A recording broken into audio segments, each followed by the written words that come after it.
आपण आलो आहे सुनील तोरकड यांच्या घरी, कोंढई, तालुका पुसद. यांना दोन्ही लिव्हर डॉक्टरने यांची फेल सांगितले आहे. तर यांना आपण 8च दिवस झाले अमृत ज्यूस देतोय. यांचा आहार वाढला, यांची ऊर्जा वाढली.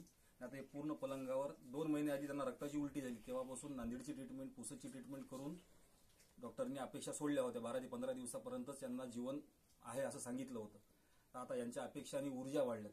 तर आपण त्यांच्याचकडून ऐकून घेऊ. तुमचं नाव? मी सुनील तोरकड. आणि हे औषध तुम्ही कधीपासून घ्यायले दादा? 8 दिवस झाले. 8 दिवस झाले. 8 दिवसामध्ये तुम्हाला काय फरक जाणवला याच्यात?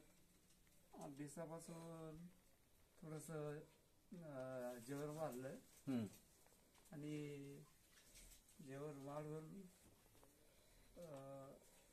तुम्हाला पलंगावरचं असं उठता येत आहे समजा? उठता जमते पण हात लागतेच थोडस. हात लागते. आधी पहिले काही जमत नव्हतं, आता तुम्हाला उठून बसता येईल हात आधार घेऊन. हो. छान छान. 3 महिन्यामध्ये तुमचं खूप सारा रिझल्ट याच्यात भेटल. आपण कंटिन्यू कोर्स करू आणि आम्हाला गॅरंटी आहे की तुमचा आजार पूर्णतः बरा होईल अमृत ज्यूसमुळे. बस.